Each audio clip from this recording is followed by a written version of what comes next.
I still remember the smell first. Not blood, not disinfectant. Paper. Endless stacks of forms, reports, signatures, piled higher than the bandages, higher than the boxes of medicine that were supposed to save lives. My name is Caio, and during the war, I wasn't a hero, or a doctor, or even a nurse. I was an orderly. The guy who pushed gurneys, carried boxes, mopped the floors when everything was over. I earned just enough to stay on my feet, and not enough to keep my father on his. He needed a specific medicine, regularly, or his condition would spiral. And every month, I stood in line with my tiny salary and a prescription in my hand, calculating which bill I could delay so he could breathe a little easier. Then one month, the hospital shelves started looking thin. First, it was, "We're out, come back tomorrow." Then it became, "The supplier is late, we don't know when it's coming." Meanwhile, the hallways filled with people waiting, coughing, begging. The same medicine, the same stories, the same panic. And somehow, in the middle of all that scarcity, one man always had a solution. He was known as the volunteer doctor. He'd show up like clockwork, always right after a batch of those specific ampoules mysteriously went missing. He'd pull a small cooler from his bag, open it just enough for people to see the labels, and whisper, "I have a few doses, but they're very limited." I watched a mother remove her wedding ring, her hands shaking, and press it into his palm in exchange for a few milliliters of hope. That image branded itself into my mind. That's when I realized this wasn't just chaos. It was choreography, a system. Someone was getting rich by creating scarcity where there shouldn't be any. In this video, I want to walk you through what I discovered in that hospital, and then show you how the same psychological tricks are used today with your money. Not with medicine, but with credit cards, last chance, offers, and emergencies that somehow never end. Before we dive deeper, if this story already feels uncomfortably familiar, stick with me. And consider liking this video so it reaches more people who need to hear it. Have you ever made a financial decision because you felt you had no time to think? Tell me in the comments. And if you want to learn how to stay calm in those moments and protect your money instead of feeding someone else's emergency, go ahead and subscribe. The next chapters of this story are for you. I still remember the first time I noticed something was wrong. Back then, I was just an orderly. Not a doctor, not a nurse. I changed bed sheets, pushed gurneys, cleaned up blood and vomit. My pay was so low I'd skip meals so my father could have his medicine. That was my life. Exhaustion, cheap food, and a constant knot of worry in my stomach. Then the shortages started. At first, it sounded normal. "It's war," they said. "Supplies are tight." But it was always the same ampoules. The same drug. The kind my father needed. And, strangely, they always vanished on the same nights. The same shift. My shift. The head nurse's tone changed. Shorter. Colder. "Caio, are you sure you counted correctly?" Doctors started locking cabinets more often. Patients waited longer, got worse. Families grew desperate. And right when everything felt on the edge of collapse, he arrived. The volunteer doctor. He wasn't officially on staff. He didn't wear the same tired, stained coats as the others. His was crisp, almost new. He'd walk in when things were most chaotic, open his bag, and, miracle, he had exactly what the hospital was missing. The same ampoules. But this time, they came with a price. I watched mothers remove wedding rings that didn't even fit their fingers anymore, swollen from sleepless nights, and press them into his hand for a few doses. I saw old men offer heirlooms, medals, anything. He always sighed, pretending reluctance. "This is hard for everyone," he'd say. "But I can't just give this away." That line stuck with me. Because the more I watched, the more I realized the hospital's crisis was his opportunity. Scarcity wasn't just a tragedy for him. It was a business model. In a way, that's what so much of our financial world does to us today. It amplifies your fear, your urgency, your "if I don't do this now, I'll lose everything." Have you ever made a money decision just because you were scared of missing out or running out? If this is resonating with you so far, hit the like button so this story reaches more people. And stay with me, because in the next part, I'll show you exactly how I started tracking the clues that exposed the whole scheme and how that connects to your bank account today. The first time I really saw the pattern, I was standing in the storage room with an empty clipboard. The head nurse was yelling in the corridor, a doctor was blaming the logistics team, and I was the guy in the middle with the least authority and the most responsibility. Again, the same medicine was missing. And again, it was on my shift. I remember looking at the shelf labels. Same drug, same batch, gone. Not all the painkillers, not all the antibiotics. Just that one specific ampoule everyone was desperate for. The one that could quickly stabilize the worst cases. At first, I thought, okay, war. Chaos. Things get lost. But chaos has a certain randomness. This wasn't random. It was precise. Same medicine. Same time window. Same signatures on the previous inventory. And, almost like clockwork, a few hours later, he would arrive. The volunteer doctor. He didn't officially belong to the hospital. He came in with this aura of savior. Calm voice, clean coat in the middle of dust and blood, always with a small refrigerated case by his side. And somehow, he always had the exact medicine we were missing, ready to help the families who could contribute a little extra. By a little extra, I mean entire savings, a neighbor's motorbike, a grandmother's jewelry. I watched a mother slide off her wedding ring, the only shiny thing left on her, hands shaking, to pay for a few vials that were supposed to be free in our stock. That was the moment something inside me flipped. This wasn't just theft. Theft is a guy jumping a fence and running. This was a system that created fear, then sold the antidote. And I started to ask myself, if someone can manufacture scarcity in a war hospital, how easy is it to manufacture urgency in your financial life? Because maybe, without noticing, you felt something similar, that pressure of last chance. Only today, you'll miss out forever. Not in a hospital corridor, but in a bank office, a shopping cart, or a too-good-to-be-true offer on your phone. Before we connect those dots, let me ask you, have you ever bought something or taken a loan just because it felt like now or never and regretted it later? If this is already hitting close to home, stay with me. In the next part, I'll show you exactly how that volunteer doctor profited from panic and how the same logic is used on your money today. I still remember the first time I wrote something down. Not a report, not an official complaint, just a note on a scrap of packaging I'd found in the trash. Date, time, medicine name, missing quantity. I wasn't thinking about uncovering a scheme. I was just trying to prove to myself I wasn't going crazy. Because that's how it felt. Every shift, I heard the same phrases. Must be disorganization. Someone misplaced the box. You're young. You probably counted wrong. But the same ampoules were always missing. The same storage room. The same window of time. Those few hours before that volunteer doctor arrived like a savior with his private stash. So I started acting like a silent accountant of chaos. I noted who signed for deliveries, which nurse opened which crate, which batch number appeared on which patient's chart. At first, my notes were just scattered lines in a pocket notebook I bought with the little money I had left. But patterns began to appear, like stains that wouldn't wash out.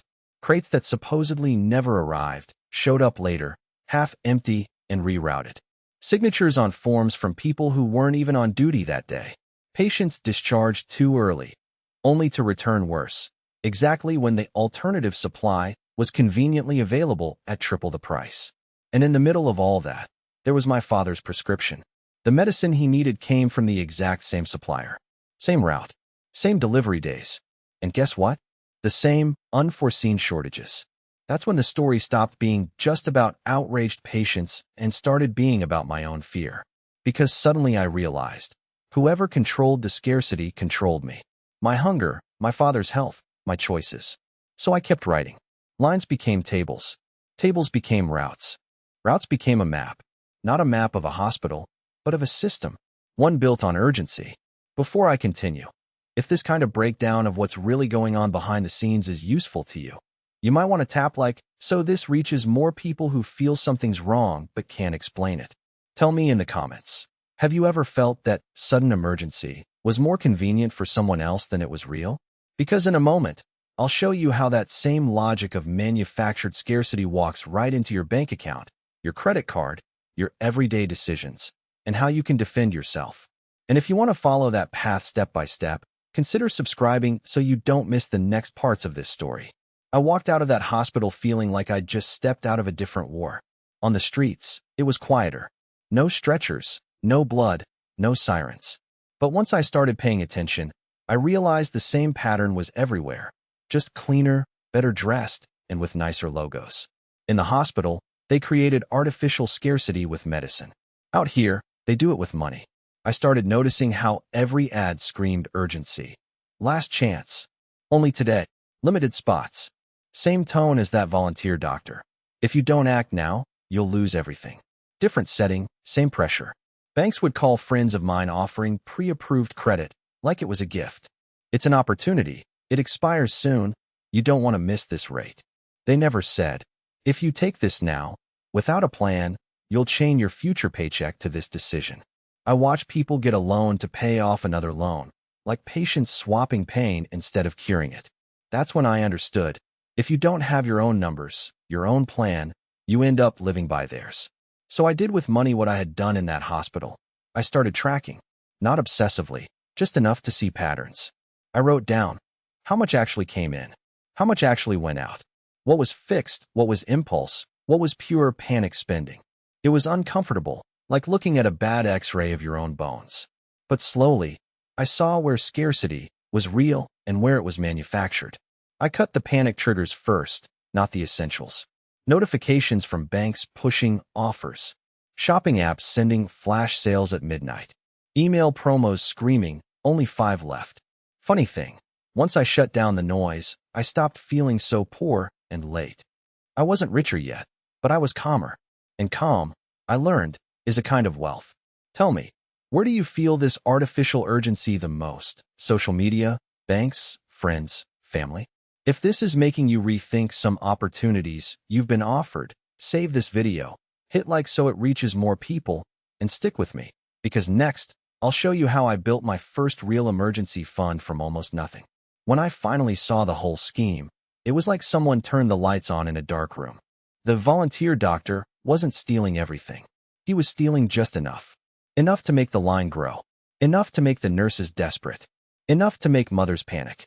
He didn't want empty shelves. Empty shelves cause revolt. He wanted almost empty shelves. That's what causes obedience. He'd take a few key medicines, always the ones people needed urgently, and then arrive, hours later, like a savior. With a discreet bag, a serious face, and a rehearsed line. Look, officially we don't have anything, but I managed to get a few units. It's not cheap. You decide. He didn't shout. He didn't threaten. He just created a situation where no felt impossible. In that hospital, I watched how fear does the dirty work for the predator. And that's exactly what happens with your money. Credit card companies don't want you bankrupt tomorrow. They want you almost okay. Paying the minimum. Juggling bills. Slightly behind. Because slightly behind means interest. And interest is where they get rich. Marketers do the same. Only 3 spots left. Last day. Closes at midnight. Is it always a lie? No. But the mechanism is the same. Create a sense that if you don't act now, you lose something essential. Love, status, security, health. Your only chance. In the hospital, people traded wedding rings for medicine. In daily life, people trade peace of mind for installments. Tell me, how many times have you bought something, not because you really needed it, but because you were afraid of missing the opportunity? If this is hitting close to home, you're not alone. And honestly, it helps this video reach more people if you hit like. Not for my ego, but because what we're talking about here destroys a lot of families quietly. In the next part, I'll show you how I turned that hospital lesson into a practical rule you can use before any financial decision. So you stop being guided by panic and start being guided by a plan. If you want to walk that path with me, consider subscribing. This story isn't over yet. When you finally start getting out of the hole, the world doesn't clap for you. It fights back. With Caio, that's exactly what happened.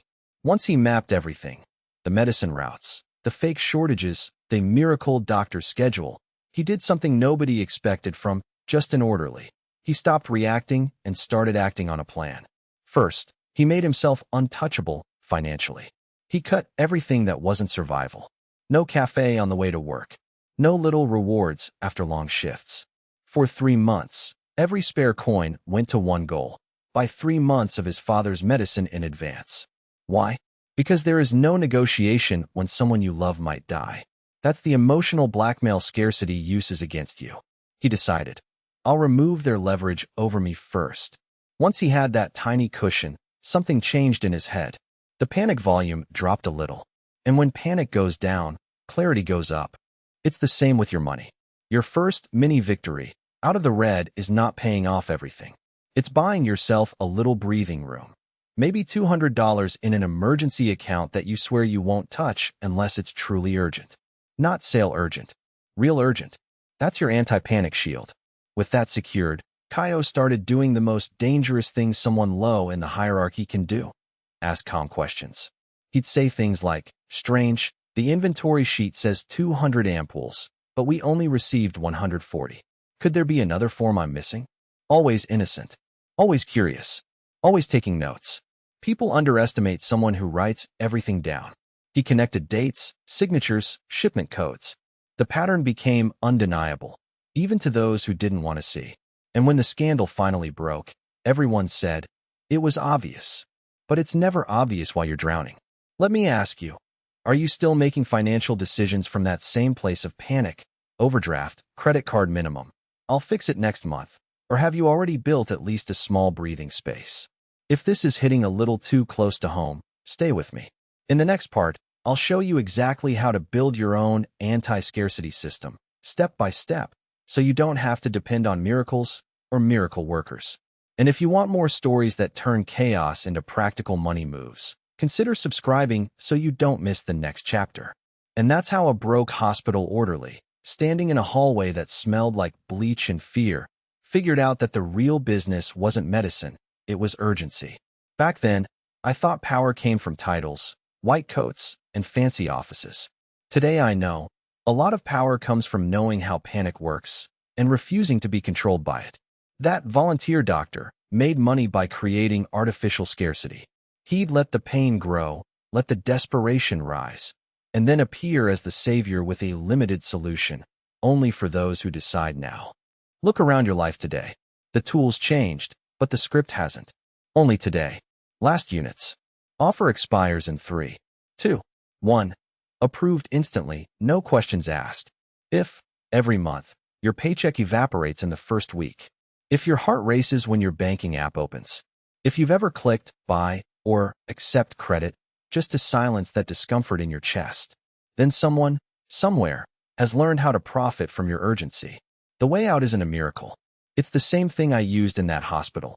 Attention and record keeping. You start by writing everything down. How much comes in, where it goes, what's fixed, what's impulse. You give your money a mission underscore before underscore the noise of the world gives it one for you. You build an emergency fund not because you're weak, but because calm is expensive, and you're choosing to pay for it in advance. And little by little, something shifts. You stop answering every now or never. You stop bargaining your future for the anxiety of the present. You become the person who can say, "I'll think about it," and actually mean it. If this story helped you see your money and your panic in a different way, save this video so you can come back to it on a tough day. Tell me in the comments, what's the last thing you bought in a hurry and later thought, "I didn't really need that"? And if you want more stories like Caio's, always tied to practical steps to protect your money, hit subscribe. We're just getting started, and next time, you'll arrive a little more prepared and a lot less afraid.